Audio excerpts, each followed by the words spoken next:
Greetings and welcome to the weekly edition of the Safe Crypto Show. I'm your host, Tyler Jordan, with co-hosts Mike and Jason. Each episode attempts to cover a range of topics, beginning with a roundup of the top cryptos of the week.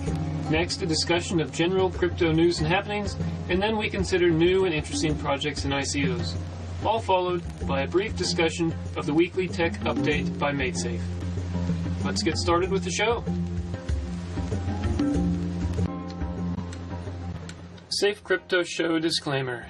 Please keep in mind at all times that we, the hosts and guests of the Safe Crypto Show, are not offering or giving investment advice.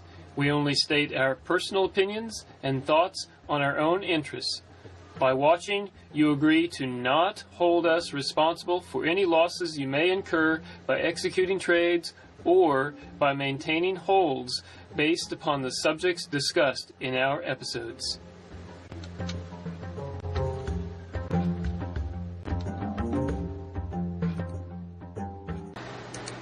It is Friday, the 26th of January, 2018. Today I'm joined by my co-hosts Mike and Jason. Welcome, Mike and Jason. Thanks for joining the show.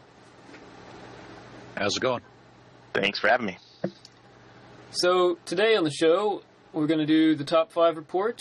Then the Bitcoin Lightning Network is up and running, so we've got some news on that. South Korea to tax crypto exchanges at over 24%, and they've created a task force to oversee exchanges. And our crypto focus this week is on EOS and their new VC partnership. And lastly, the weekly MAIDSAFE update. So onward with the show, and the first topic, the weekly review of the top 5 cryptos for the week. So Bitcoin still at number 1. Don't know how it's doing it. Should be number 20 or 30 by now, I reckon. Still got a 34.5% dominance of the market. Just going to open the chart up here. Have a look and see what they're doing. 7-day. There you go. So That's pretty flat. Pretty flat. Didn't it hit like... It had like a moment of below 10K, if I remember right. Yeah, so it looks, very brief moment. Looks like the high for the week was around 13,000, just over 13,100, and the low all the way down to, come on cursor, 10,129. That's what I see as well. So yeah, 129.70. Last week was very flat and sideways, and this week didn't disappoint. It's the same. I find less and less reason to be excited about Bitcoin. I've lost my excitement as well once I read the article about what the Lightning Network does, but that's further down in the show. Yep, we've got that to look forward to in the news today. Maybe it will help with the price this coming week. I don't know. The volume overall, 24-hour volume for the week, is trending lower. It's slowly trending lower, it seems like. So, all right, well, just jump on ahead to number 2, Ethereum. Pull up the chart there. 7 days. Wow, so much activity there. It's been well, more or less flat. It's range bound as well. Yeah, 923, I think is about as low. Range bound, but it is up for the week. Yep. Got up to 11.6 and down to 923, like Jason said. Yeah. Volume down for the week overall, but it went lower and it's come back up a bit. Yeah, Ethereum people, it's still going to be an active thing with all the ICOs going on, and until a real competitor emerges to start sucking up some of the ICO space.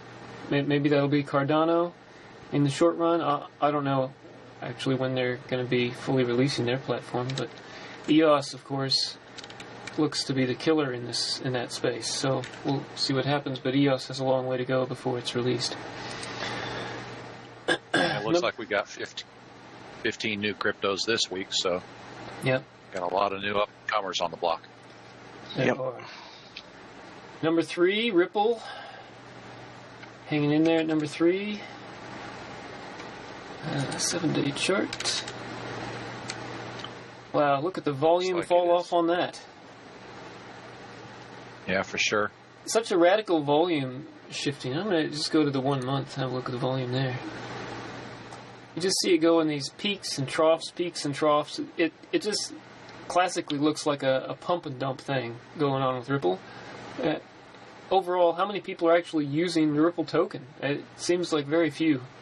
Which to me, it just begs as to its use case and what it has the value that it does. I don't get it. I never have got Ripple. I never. Yep. Down pretty strong for the week.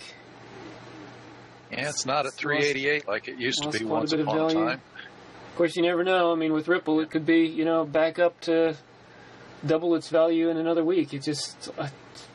What can you say about that? I don't know. Well, if a few more banks jump in, I mean, it could cause a rush. It could. Or, old Jed over there at Stellar might just decide to sell off a lot more or pump it up again, or who knows what he might do. Probably shouldn't say that. Probably sue me for... I don't know. I don't know if that's true. He might not have done anything. Might have just been, one of those weird things, but market fluctuations. Some people seem to think market fluctuations. He was involved. Who knows?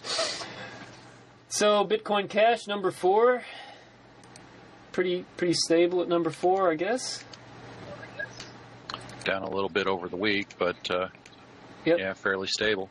Like Bitcoin. Of course, the overall market cap though for this past week has been around between 5 and 550. Yeah. It doesn't seem to be, a whole lot of activity as of the past couple weeks. No. It's trying to sell off. The 300 billion sell off, yeah.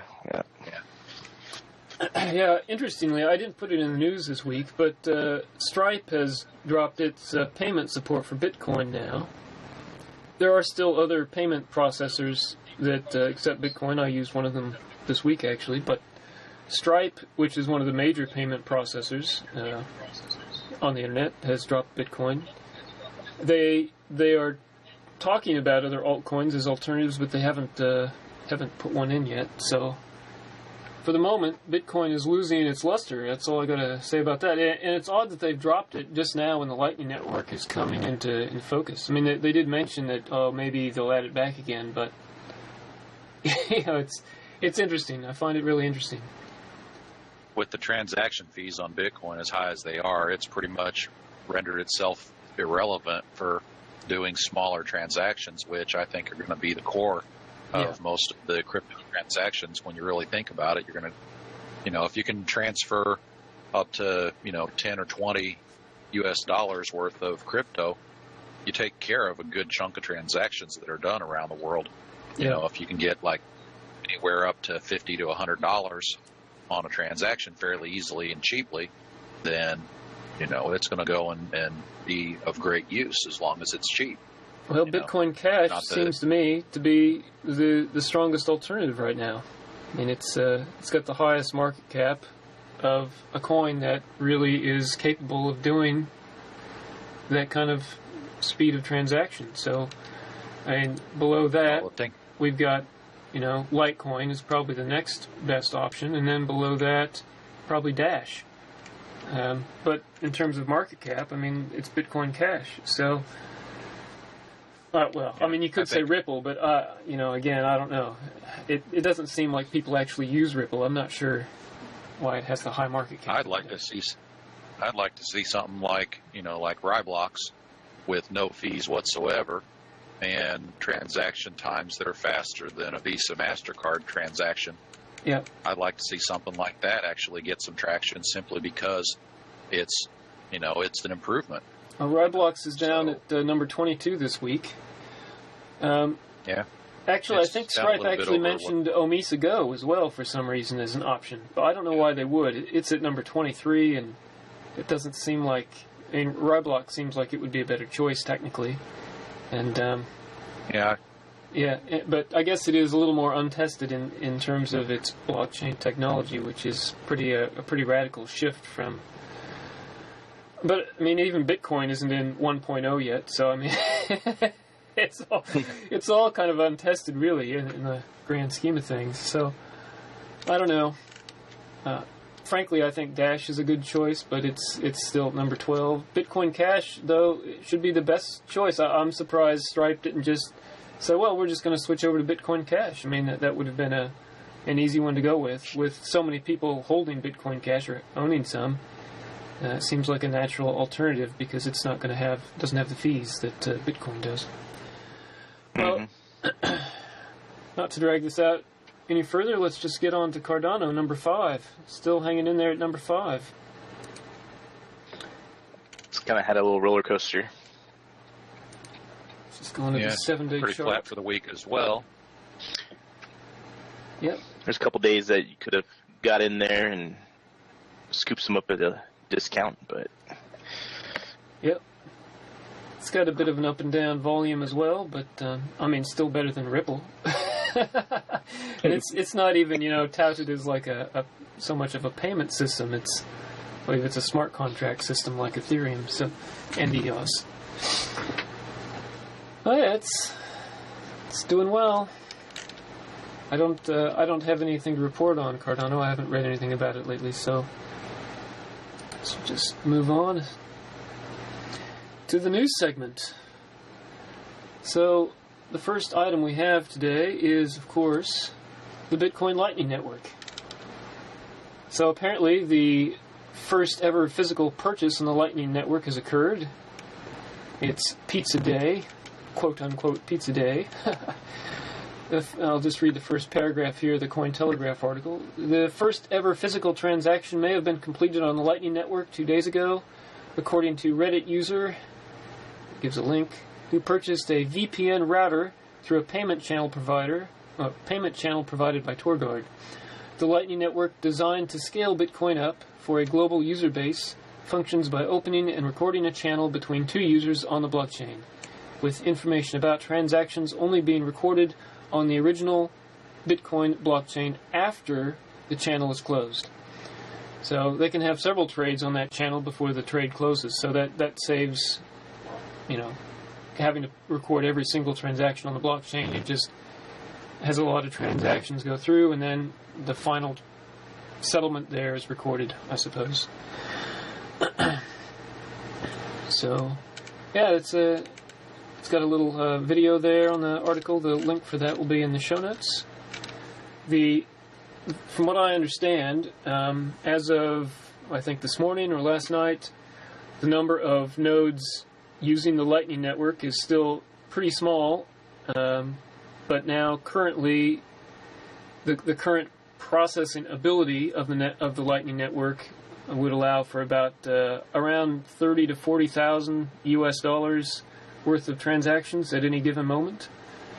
Well, I'm not exactly sure what that means, but within any period of time that it can process through there. But I guess to use it, you have to actually be running or be using a node that is using the Lightning Network, so it's still very limited in terms of what it can do. I can't see that space is going to increase too quickly either. So it's not going to be radical change for Bitcoin. It's going to be a very slow process of integration, which could take many, many months, if not, over a year. So it's interesting technology. I recommend people look into it deeply and understand the consequences of it thoroughly, because it's tricky stuff, and it's really dissuaded me from wanting to be involved in Bitcoin. Frankly, I don't like where it's going, and I don't like some of the people who are behind it and their ideology. Anyway, not going to get into that. The next story. South Korea to tax crypto exchanges 24.2% in line with existing tax policy. So this is another Cointelegraph article. I actually look on a few news services, crypto news services, and I just end up picking ones from Cointelegraph somehow. I don't know if they've got the best news or it's just been like that so far. It was just kind of random, but anyway. So I'll just read the first paragraph here. So, local news agency Yonhap reports that South Korean government has announced Monday, January 22nd, that it will be collecting a 22% corporate tax and a 2.2% local income tax from the country's cryptocurrency exchanges. The tax announcement comes right after the conclusion of an unprecedented anti-money laundering probe into 6 major South Korean banks that showed a 36 times increase in commissions from virtual accounts linked to crypto exchanges, from 61 million won, that's South Korean currency, the won, in 2016, to 2.2 billion won in 2017. Now, to me, that doesn't sound suspicious, because there has been just a huge number of increase in the volume of transactions during that time. I don't see what. I guess they're just worried they're not going to get their cut, and so they're getting in there. Yonhap reports that South Korean exchange Bithumb made 317.6 billion won. That's approximately $300 million last year in total. So is expected to pay about 60 million won in taxes, according to the tax percentages announced Monday. Well, it doesn't seem like, it's that big of a deal. I mean, presumably these exchanges were going to be paying their taxes anyway, but it looks to me like they're just going to be watching them more closely now to make sure that they do.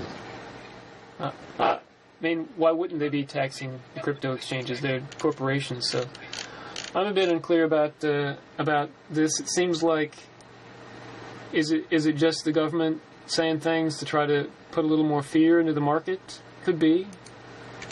Or it could be they're worried that the exchanges actually are not reporting their income. It'll be interesting to see how it all shakes out. Once they get the regulations up and running, it'll be interesting to see, how the exchanges adapt to the new regulations, and whether the people who have been thrust to the side with the scare tactics and stuff, if they come back in and see what happens when the South Korean $300 billion comes back in. It'll be interesting to see where it ends up. Yeah. If the money drops the market $300 billion when it leaves, it'll be interesting to see what happens when it comes back. If it comes back the same, or if it comes back more fiercely. So our next news item is just in line with that. South Korea intelligence creates task force to oversee local cryptocurrency exchanges. Also a Cointelegraph article. South Korean financial authorities, in cooperation with Korea Financial Intelligence Unit, the KFIU, must be a government agency, created a task force to oversee cryptocurrency exchanges and to ensure cryptocurrency businesses are compliant with existing regulations. Authorities announced this on January 25th. It will collaborate with local cryptocurrency exchanges to ensure that money laundering and fraudulent activities using cryptocurrencies do not occur in the local market. Local financial authorities will also require 6 major South Korean banks that have decided to support cryptocurrency exchanges to report to KFIU if suspicious activities are unraveled. Unraveled or revealed. Local banks, including Shinhan Bank, Nong Huyup, IKB, Woori Bank, are expected to file regular reports to the KFIU on suspicious trading and prevent financial crimes. Not unsurprising at all.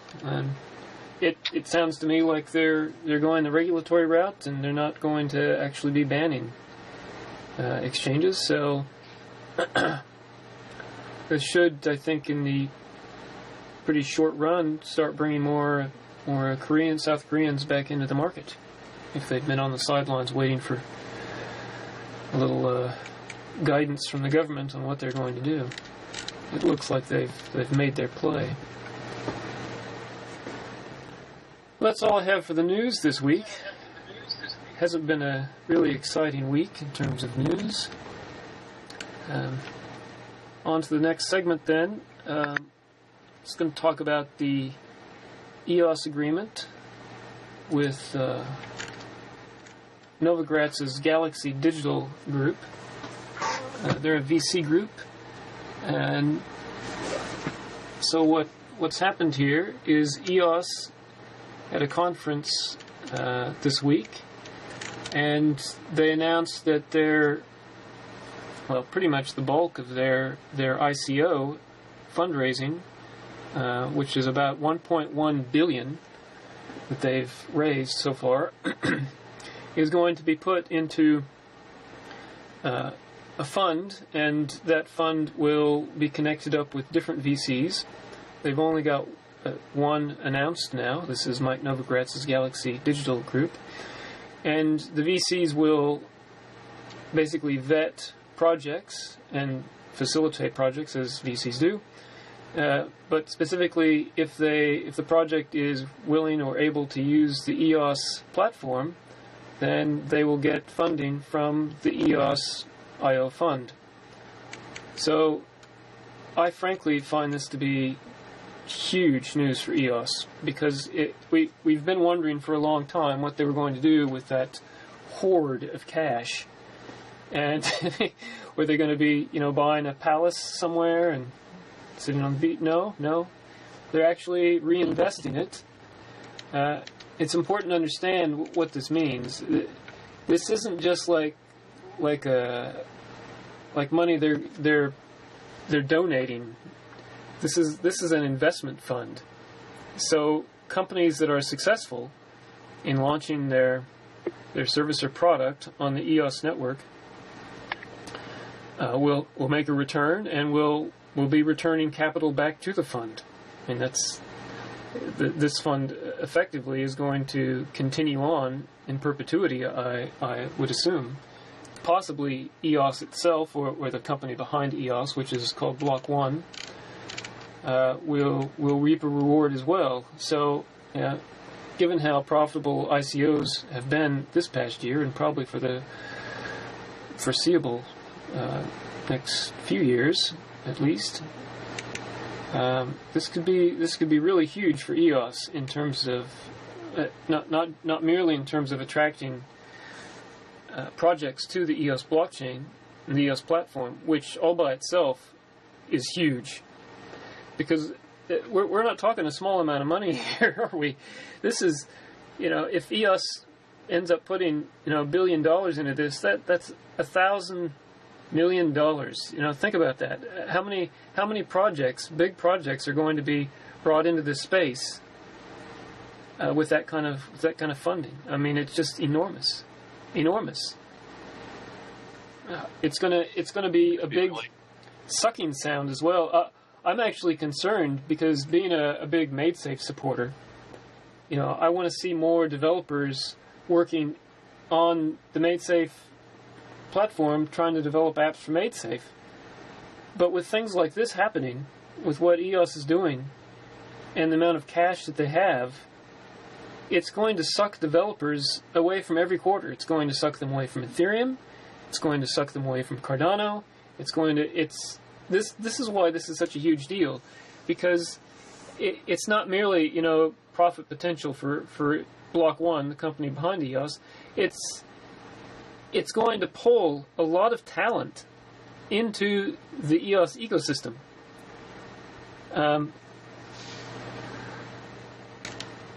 I didn't read the opening paragraph here. I'm just going to do that now. It's interesting. They say right at the beginning of this, not for dissemination in the United States or for distribution to U.S. newswire services.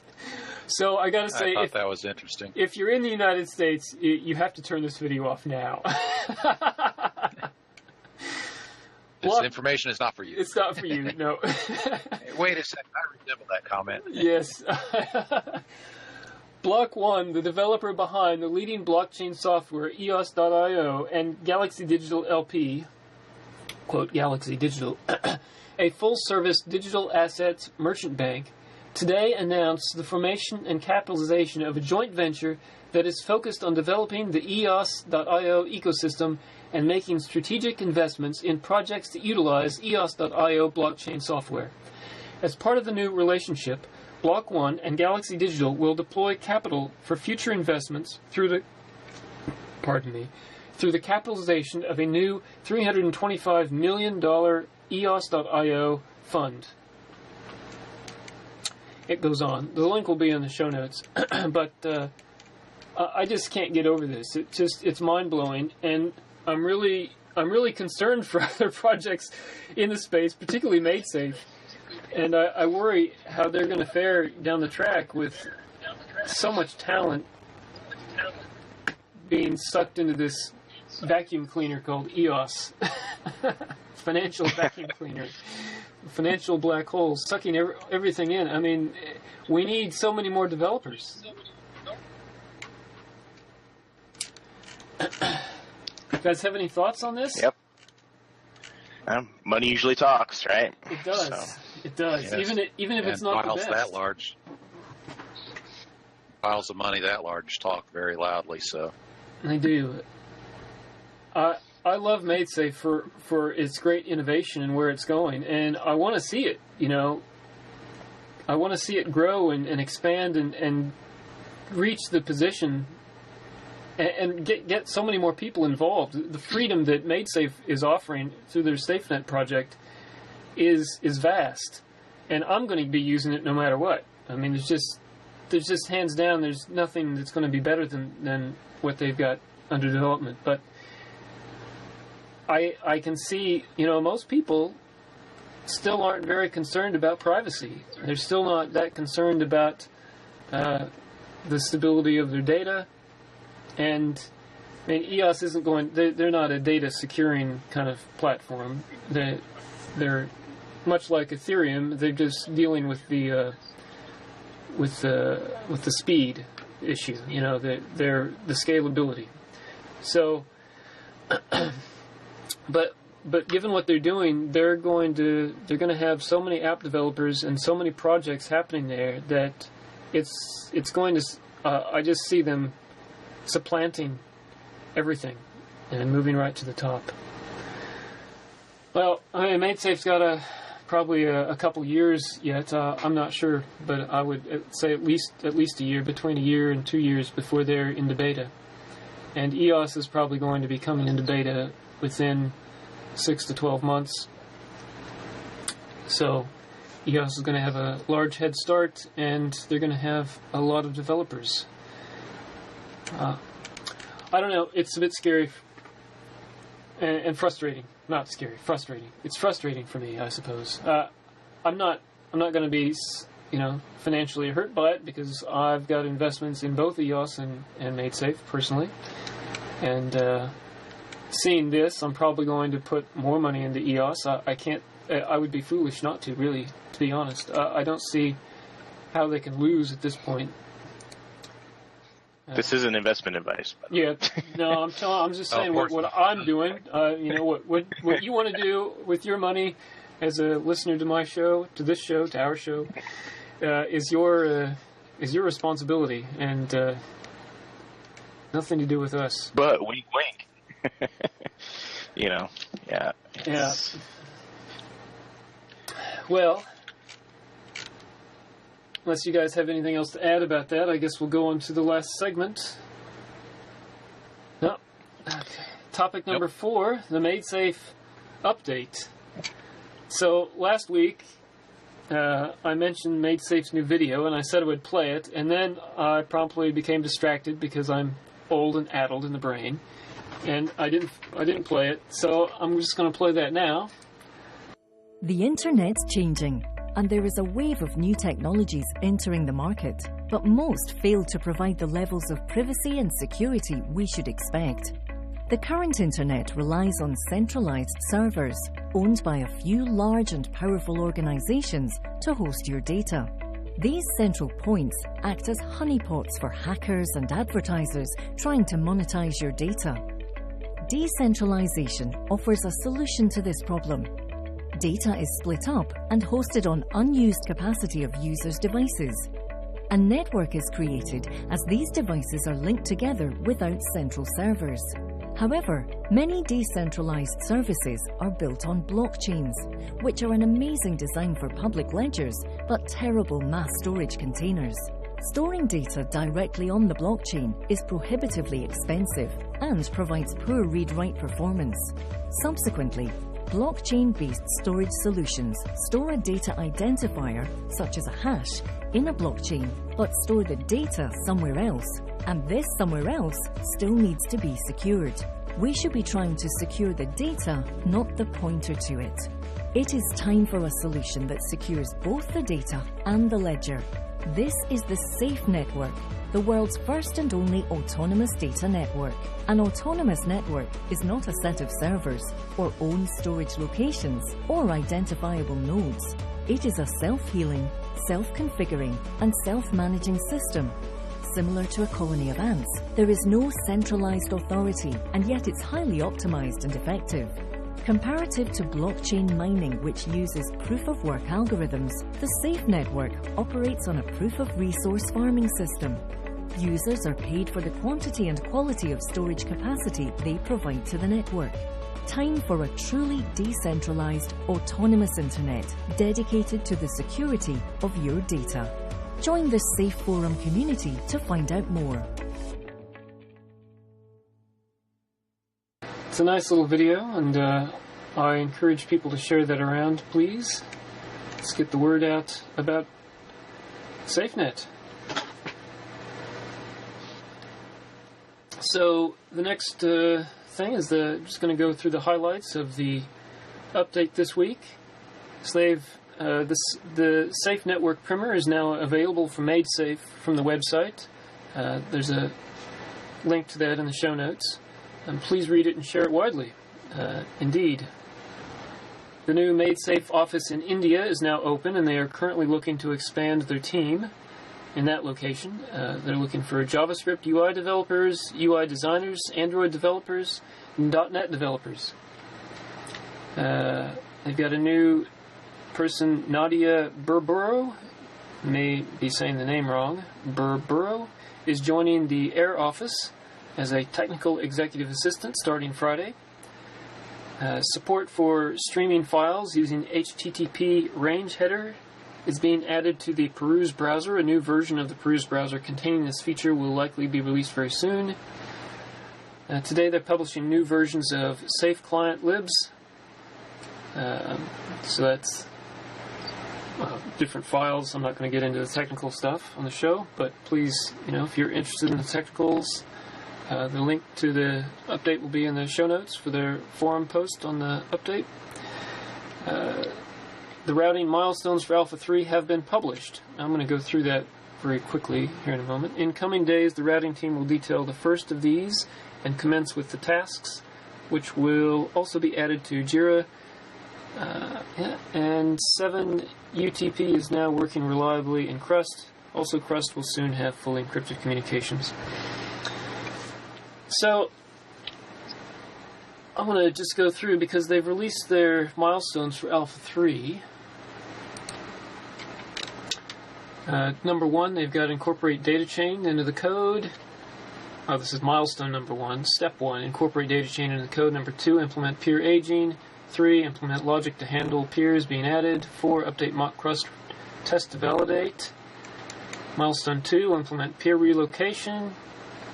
Step 2, update mock crust test to validate this. And milestone 3, implement split logic and update mock crust test to validate. Milestone 4, implement secure message transfer and update mock crust test to validate. Milestone 5, implement logic to handle peers dropping, update mock crust test to validate. And milestone 6, implement merge logic and update mock crust test to validate. So at each milestone, they're implementing tests. They're not just releasing things into the wild for people to test alone. They've got the whole testing suite they've developed to validate that their whole system works. They're being really thorough with everything. And part of the reason is because they do secure data. They're not just securing hashes to point to unsecured data somewhere like all these other solutions offer.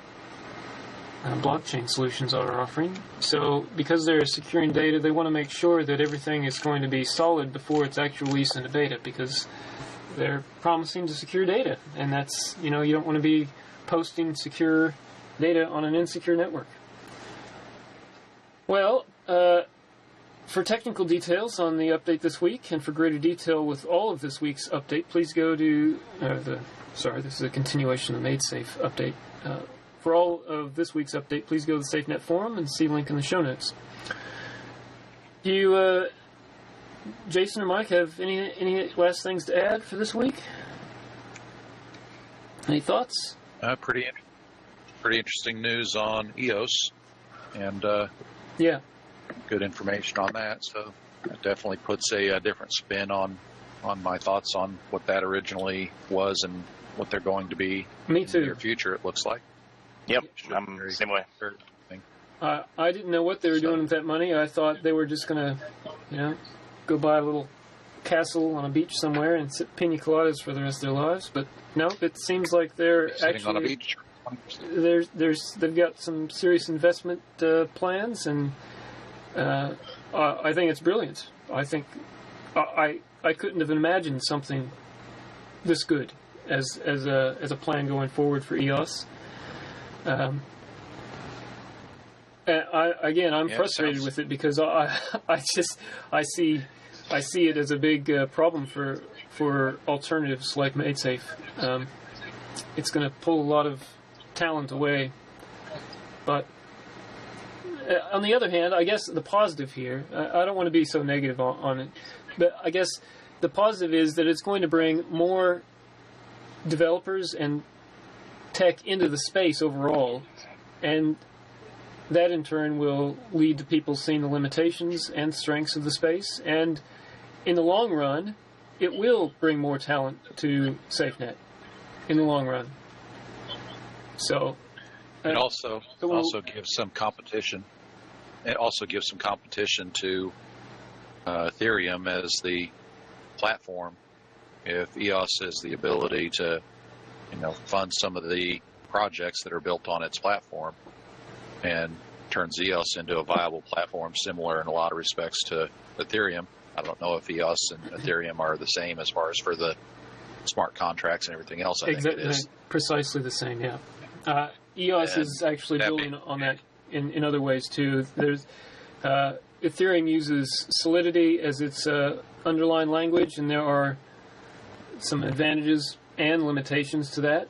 And EOS is bringing in other languages, so you'll be able to code with I think more than one language, but in a more robust way as well. So it's opening the door to I think they're allowing for C++ even. So it's going to open the door for developers who are C++ has the most developers, I think, hands down. So it's really going to open the door for a lot of other coders to come in and start getting involved. Not that a C++ developer couldn't code in Solidity. I don't think they're that different, but if they don't know what it is, then they don't know what it is. So, but EOS is on the Ethereum platform overall, though. That's, I think. EOS. That's the EOS token is being sold through the Ethereum platform.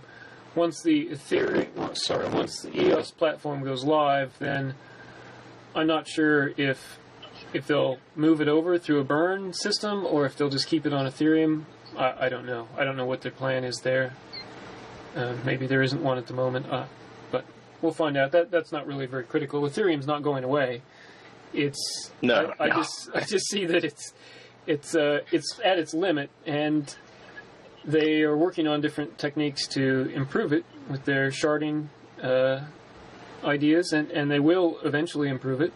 But EOS is going to come in like a storm, and I think they're really going to start to dominate the space. So I think the best Ethereum can hope for in the medium term is to just work on getting their platform better and eventually be able to, again, compete. I may be overstating what the situation is, but that's how I feel about it at the moment. Well, folks, thanks for joining us today. I'd like to thank both our viewers and my co-host for coming and listening. We hope you found the episode informative and helpful. Please subscribe, like, comment, and share our video with others, and tune in next week for another interesting episode. Thanks, Mike. Jason? Have a good one, everyone. Have a good one.